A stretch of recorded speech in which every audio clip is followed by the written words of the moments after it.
zotin Igli Hasani, Ministër për Europën dhe Punët e Jashtme të Republikës së Shqipërisë, dhe zotin Nicolas Robert John Abbott, ambasador i Mbretërisë së Bashkuar, për të nënshkruar deklaratën e përbashkët Mbretëri e Bashkuar Shqipëri për avancimin e bashkëpunimit dypalësh mbi prioritetet e përbashkëta.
Ftojmë zotin Pirro Vëngu, Ministër i Mbrojtjes së Republikës së Shqipërisë, dhe zotin Nicolas Robert John Abbott, ambasador i Mbretërisë së Bashkuar, për të nënshkruar deklaratën e qëllimit ndërmjet Këshillit të Ministrave të Republikës së Shqipërisë dhe Qeverisë së Mbretërisë së Bashkuar të Britanisë së Madhe dhe Irlandës së Veriut në lidhje me eksportet në fushën e mbrojtjes dhe bashkëpunimit industrial.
Tani është momenti i zhvillimit të konferencës për shtyp. Thank you very much.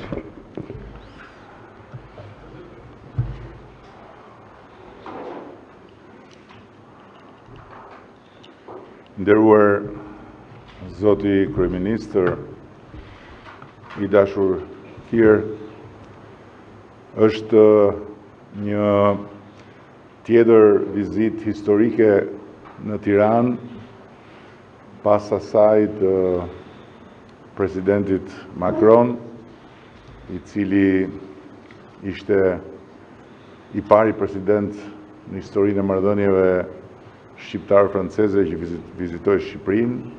Ju jeni i pari kryeministër në historinë e marrëdhënieve shqiptaro-britanike që vizitoni Tiranën për një vizit bilaterale që ne çmojmë jashtëzakonisht shumë në vigjilje të samitit 6 të komunitetit politik Europian. Dhe dua t'ju falenderoj ju posaçërisht për kujdesjen qysh në ditën kur unë erdha ndër summitin e Londrës që ngarkuat njerëzit tuaj për të na ndihmuar me ekspertizën e tyre në organizimin e këtij summiti në Tiranë, që shpresoj ne ta kemi në lartësinë e duhur nesër. Ky është një moment i rëndësishëm në marrëdhëniet mes dy vendeve tona, edhe për shkak se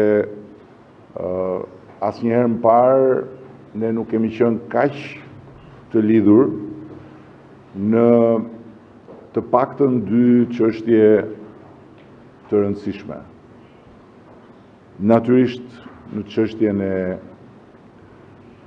Ukrainës, si dy vende që ndajmë edhe antarësinë në NATO, dhe në çështjen e betejës kundër emigracionit të paligjshëm dhe rrjeteve kriminale që e stimulojnë emigracionin e paligjshëm. Dhe besoj që në këtë të dytën kemi bërë progres të jashtëzakonshëm, ndërkohë që për sa i përket të parës, marrë parasysh edhe situata në përgjithësi gjeopolitike shumë më e trazuar, ne kemi thelluar bashkëpunimin edhe po punojmë intensivisht për të krijuar më shumë sinergji në fushën e sigurisë e posaçërisht të mbrojtjes. Në angazhimin kundër rrjeteve kriminale dhe emigracionit paligjshëm, kemi arsye të jemi shumë krenar për punën që kemi bërë. Shifrat janë mbreslënse dhe unë përfitoj nga rasti i pranisë tuaj dhe i pranisë të dërguarve të medias britanike për të theksuar që referimi në shifrat e këtij bashkëpunimi shumë të suksesshëm është gjëja e duhur për publikun britanik dhe jo kultivimi i miteve, ndër të cilët dhe miti se shqiptarët janë një problem për Britaninë. Pasi të gjitha shifrat flasin vetë.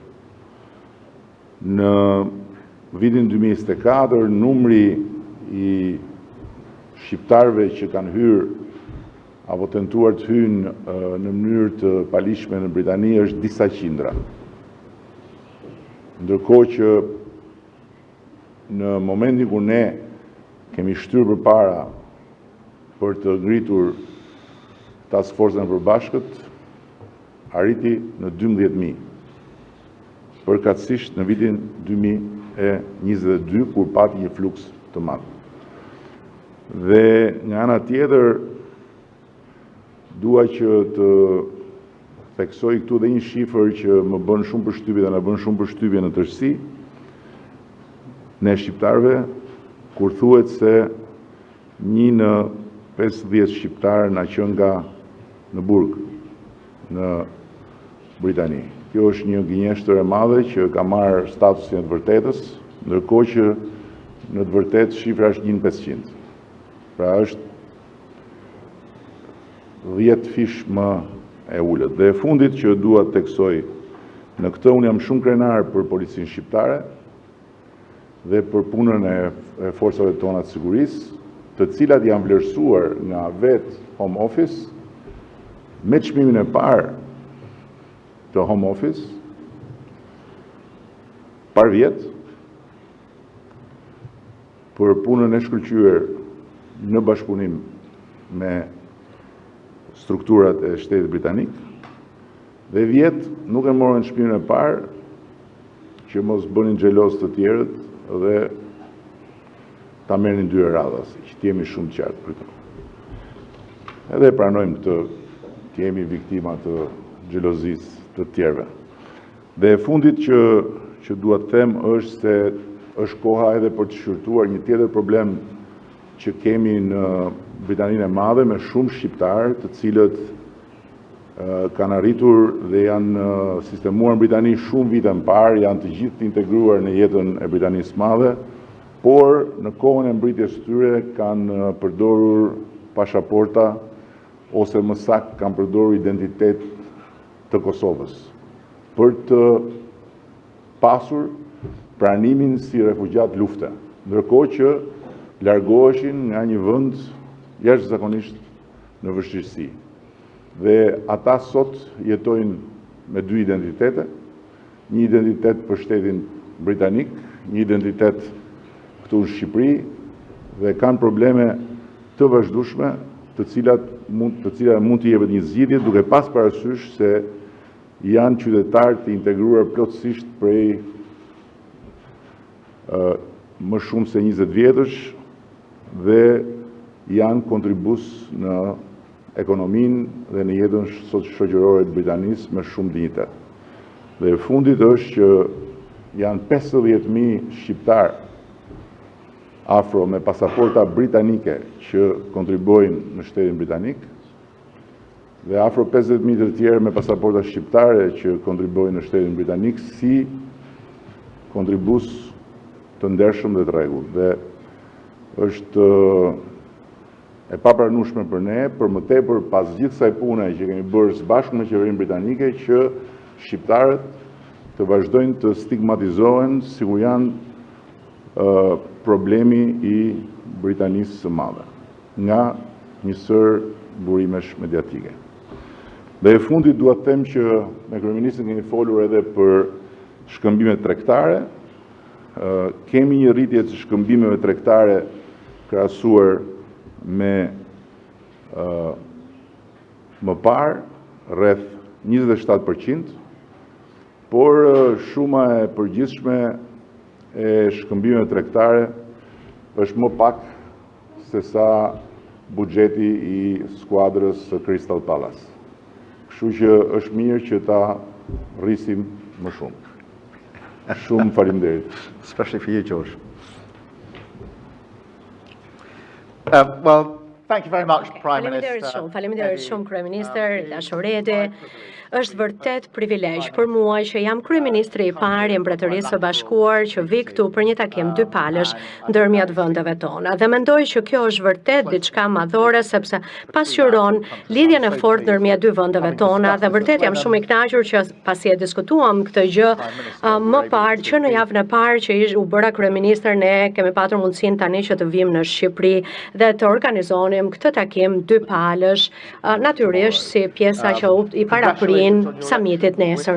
Përgëzime, urime për fitoren zgjedhore këtë javë dhe në fakt është vërtet gjë e madhe që jam këtu në Shqipëri për të hapur atë që unë e shoh si kapitullin e radhës në marrëdhënien e fortë të dy vendeve tona, duke ofruar siguri dhe rritje këtu në Europë, por edhe në Mbretërinë e Bashkuar. Por gjithashtu për mua, kjo është një mundësi për të parë nga afër se si po punojnë së bashku dy vendet tona për disa nga sfidat më madhore me cilat ne përballemi. Sot në mëngjes, siç e dini, unë vajta në portin e Durrësit ku pash përpjekjet tona të përbashkëta për të goditur krimin kufitar, ndërkufitar, pra autoritetet ligjzbatuese të Shqipërisë dhe autoritetet ligjzbatuese të Mbretërisë së Bashkuar që punojnë krah për krah me njëri tjetrin.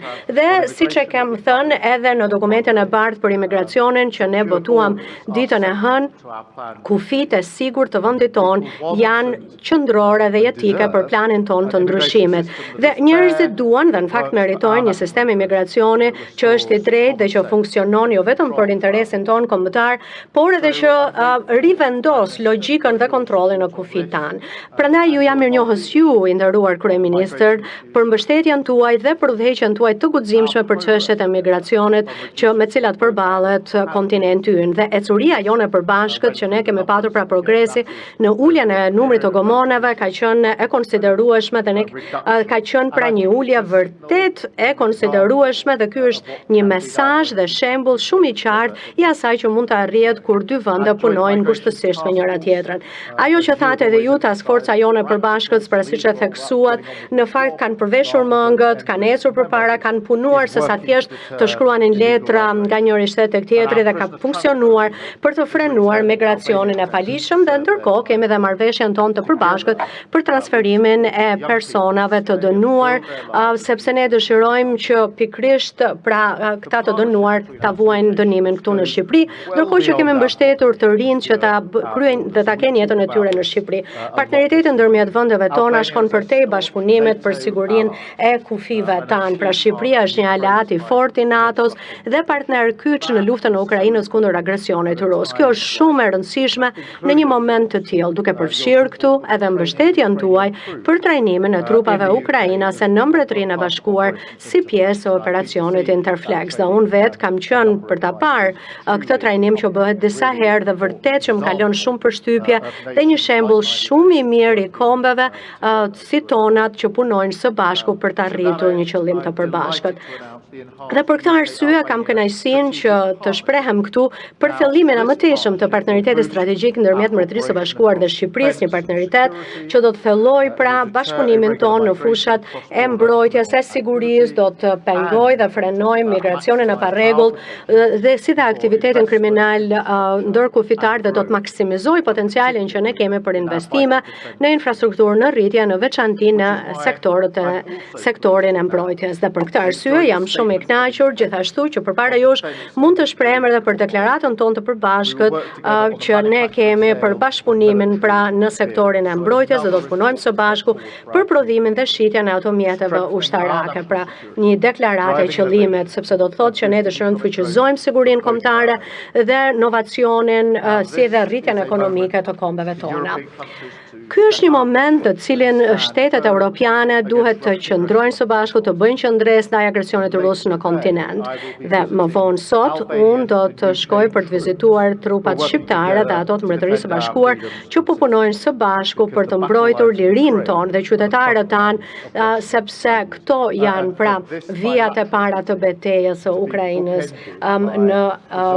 me vlerat e perëndimit. Dhe kjo është arsyeja pra se ne do të vazhdojmë pikërisht të punë të përbashkët për trupat dhe ajo që po bëjmë për Ukrainën është një dëshmi e qartë e asaj që ne po bëjmë dhe po punojmë në formë kaq efikase. Por është mbrojtja e Ukrainës e cila do të vazhdoj të bëhet dhe ne do të vazhdojmë të udhëheqim me të gjitha përpjekjet tona. Ju jam shumë mirënjohës juve Shqipërisë për këtë partneritet kaq të fortë që ju keni treguar në këtë betejë tonën, duke treguar leadership në të gjithë botën, pra ju nesër do të mirëprisni të gjithë udhëheqësit që do të vinë për komunitetin politik evropian, natyrisht duke u fokusuar te siguria europiane. Dhe duke bërë këtë në këtë moment kritik, ne po përçojmë një mesazh shumë të qartë që Europa është e bashkuar. Jemi të fort jashtë nesh, jemi të sigurt brenda në shtëpitë tona, po vendosim parat aty ku duhen edhe në xhepat e qytetarëve tanë dhe po thellojmë partneritetet tona me aleatët evropian për të mirën e qytetarëve tanë në Mbretërinë e Bashkuar dhe ishte privilegj për mua që kam qenë këtu. Faleminderit shumë.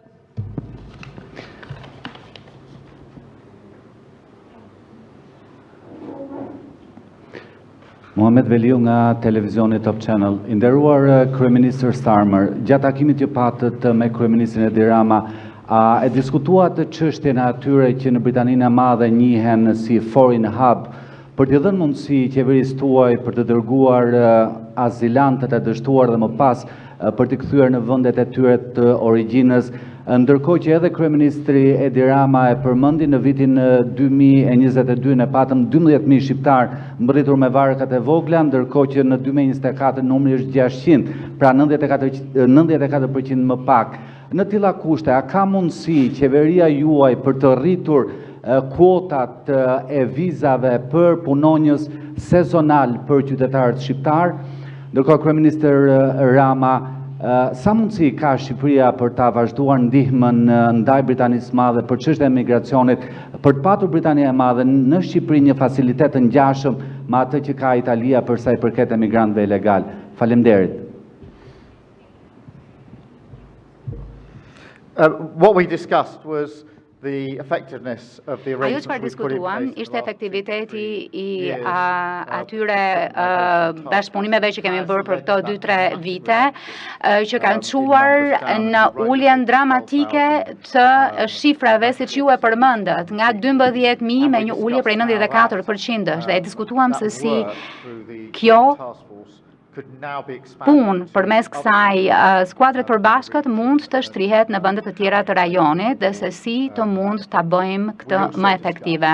Po kështu diskutuam duke dalë nga takimi sot paradite se si të punojmë së bashku edhe për çështje të aktiviteteve të tjera kriminale ndërkufitare dhe se si ekipi ynë të ndajë jo vetëm elemente operative, por gjithashtu edhe informacion inteligjencë.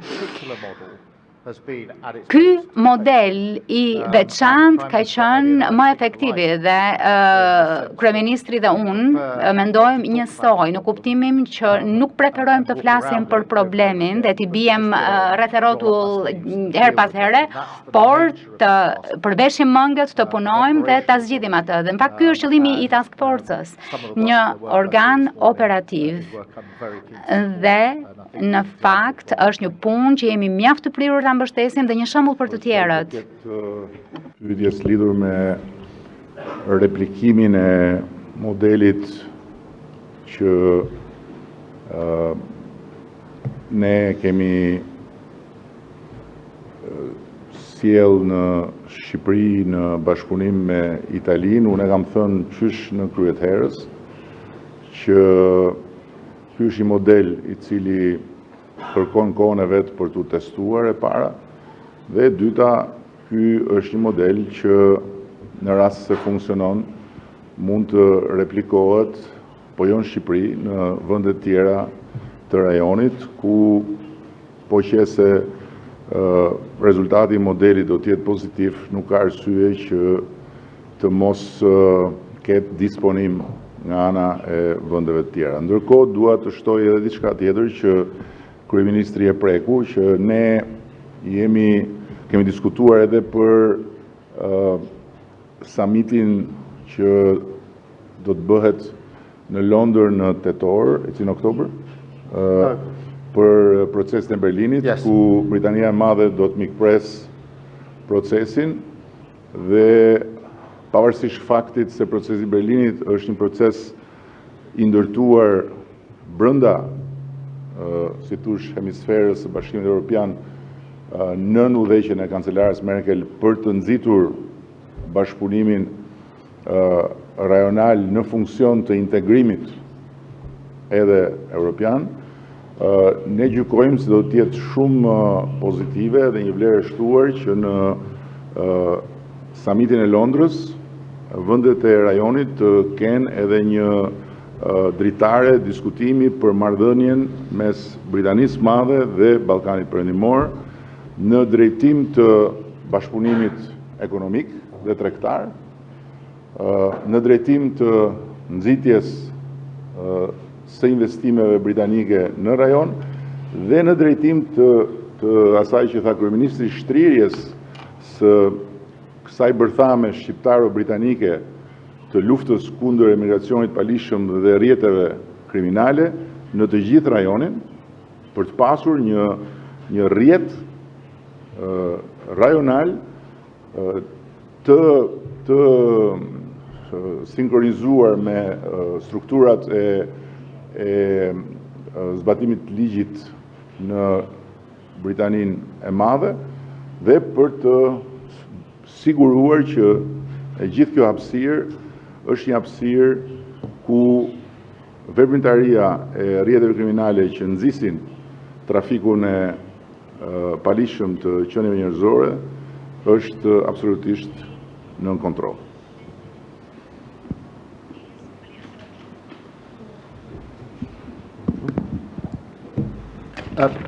Chris. Christopher Hope, GB News. Nga GB News.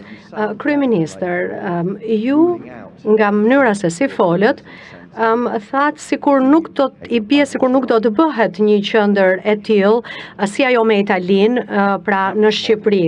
Është e vërtet pra kjo për këtë model që ne dëshirojmë të kemi për ta trajtuar këtë çështje tonën, ndërsa ju kryeministër britanik folët pikërisht për ato vende, përmendet disa vende që ku mund të çoni për përpunimin e rasteve të këtyre personave, si dhe hotelet e migrantëve që ne kemi në Britaninë e Madhe që po boshatisen. You got it right. Po, e kuptuat drejt. Kam qenë shumë i qartë qysh prej ditës së parë kur nisëm këtë proces me Italinë, që kjo ishte një marrëveshje e vetme me Italinë për shkak të marrëdhënies sonë të veçantë, por edhe geographical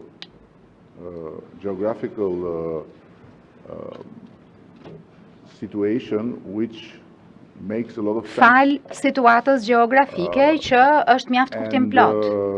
To be very frank with you, we have been Për të asked qenë shumë i sinqert by several countries if we were open to it. me ju, na kanë And, kërkuar një sër vendesh në qoftë se ishim të hapur për një gjë të tillë dhe ju no, kemi thënë jo, because, sepse we are loyal to the marriage with Italy. jemi besnik martesës And me the rest is Italinë just love. dhe pjesa tjetër është thjesht dashuri.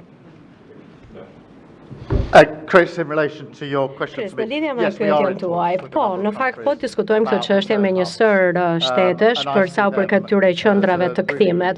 Dhe këtë e shoh në fakt si një çështje novatore, të re dhe të rëndësishme, e cila është në përputhje me punën që ne kemi bërë për shembull uljen e numrave nga Shqipëria, puna që kemi bërë edhe për zbatimin e ligjit, edhe me vende të tjera, marrëveshjet e kthimit që ne kemi, numrin rekord të kthimeve që kemi pasur dhe ajo që dëshiroj të arri edhe është që të shtoj pra këto qendra kthimi, sepse po i bëjmë këto diskutime tashmë dhe në kohën e dur do t'ju jap edhe hollësira të mëtejshme.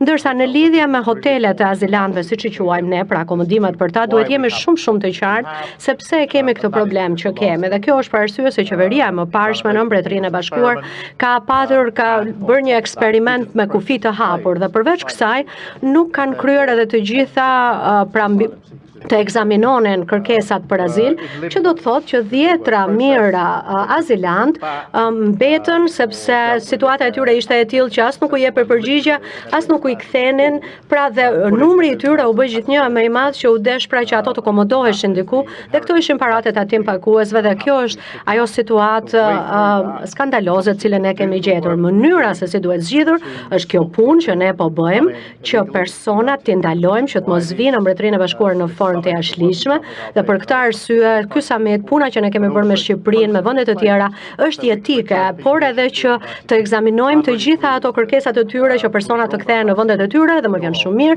që edhe një herë kemi përveshur mëngët, kemi bërë punën e dur dhe tashmë ne kemi kthyer 24.000 persona të cilët nuk kanë pasur të drejtë të qëndronin në Mbretërinë e Bashkuar dhe kjo është shifra më e lartë për pothuajse 10 vjet dhe do të vazhdojmë ta bëjmë këtë punë edhe në të ardhmen. Faleminderit. Thank you, Chris McKeon, Press Association. Faleminderit, Chris McKeon nga Press Association. Një pyetje për të dy ju zotrin për Ukrainën. Vladimir Putini nuk ka rënë dakord që të jetë pjesë e diskutimeve që po bëhen në Turqi. A ka ndonjë shpresë për armëpushim në Ukrainë dhe cili është mesazhi juaj për Putinin? Let me take this head Më on dini që because what's t'ja happened përgjigj drejt për today drejt is kësaj further pyetje. Ajo çfarë ka ndodhur sot është një provë më teshme se është Putini i cili po i tërheq gjërat sparë, është Putini i cili po shkakton vonesa për një armëpushim. Ukraina ka qenë e qartë për një kohë shumë të gjatë, prej disa muajsh më parë që mund të kenë një armëpushim 30 ditor pa kushte dhe kemi thënë gjithmonë që është Putini i cili po pengon paqen. Ai ka qenë agresori në fillim. Është vendi që ka nisur këtë konflikt, ishte Rusia, Putini, dhe është ky vend që tashmë po pengon paqen dhe kjo është Rusia dhe ai është Putini. Patëm një takim të mirë të shtunën e kaluar në Kiev ku arritëm të mbledhim një grup të gjerë vendesh për të pasur një qëndrim, mbështetje të qëndrimit për armë pushim me sanksione dhe tashmë do të kemi një mundësi nesër në KPE për të vazhduar punën tonë për të arritur një armë pushim, por për mua kjo është një provë e argumentit që e kam dhënë në mënyrë të përsëritur, që është Putini ai që po i tërheq gjërat zvarr. Prandaj duhet që të gjitha kombet të radhiten si aleat për të siguruar që të marrim të armë pushim që duhet dëshpërimisht, por po kështu edhe të sigurohemi që të kemi sanksione të miratuara në momentin që Putini vazhdon në këtë rrugë të tërheqjes së gjërave zvarr dhe të mos ulurit në tryezë për këtë armë pushim. Inform you that you are in a country Më duhet ju informoj që jeni në një vend that since the change I cili of the regime from a dictatorship që nga ndryshimi I regjimit prej një diktature në një demokraci 35 vjet më parë, no Russian president asnjë president a kryeministër rus nuk ka vënë këmbë këtu dhe asnjë prej këtej nuk ka fluturuar në Rusi. Nuk na merr malli, as nuk po kërkojmë ta ndryshojmë sinqerisht. Por kjo është një histori e gjatë që lidhet me historikun ton, me ish-bashkimin sovjetik dhe Rusi. Thënë kjo, duhet të them që ne kemi qenë qysh në krye të herës në krah të Ukrainës dhe do të vazhdojmë të jemi. Ne jemi të vetëdijshëm që edhe pse ky vend ka kryeministrin më të gjatë në NATO, nuk ka fuqinë a peshën e shumë vendeve të tjera për të luajtur ndonjë lloj roli madhor apo përcaktues. Por nga ana tjetër, nuk duhet të harrojmë se jemi të bekuar që kemi lindur në kontinentin e iluminizmit dhe në një hapësirë të njerëzimit ku lindi pa dritën ëndra e paqes së përhershme dhe vetë Europa është një projekt që ka qenë gjithnjë I orientuar drejt paqes. Kështu që ndërkohë që ne do të bëjmë gjithçka që të sigurohemi që të kemi fuqinë për të mbrojtur lirinë tonë dhe vlerat tona, po kështu kur nuk duhet të heqim dorë nga kërkimi I paqes. Sigurisht, ndonjëherë duket shumë e padrejtë, por është natyra e të qenit europian dhe e të qenit nga ana e njerëzimit, jo e barbarëve, që të kërkojmë paqe edhe me barbarët. Faleminderit. Ilja Zot ka televizioni Klan. Pyetja e parë për kryeministrin e Britanisë.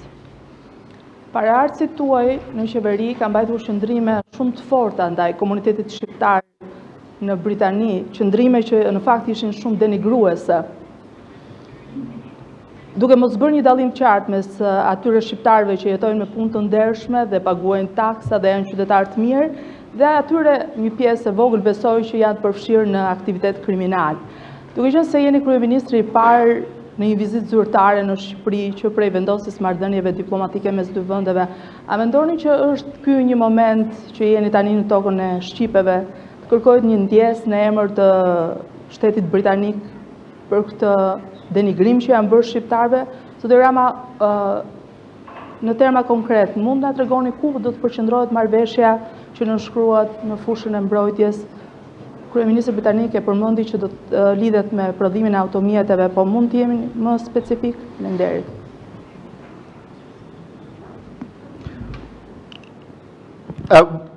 Look, I think the fact that I'm the first British Prime Atëherë, Minister to fakti be që unë here. jam kryeministri i parë britanik që jam këtu pra në këtë vizitë dypalësh edhe në këtë takim dypalësh, duhet të shihet edhe si një deklaratë qëllimi që për mënyrën se si e shikojmë ne Shqipërinë dhe kryeministrin Rama dhe për vetë karakterin, natyrën dhe forcën që ka marrëdhënia jonë.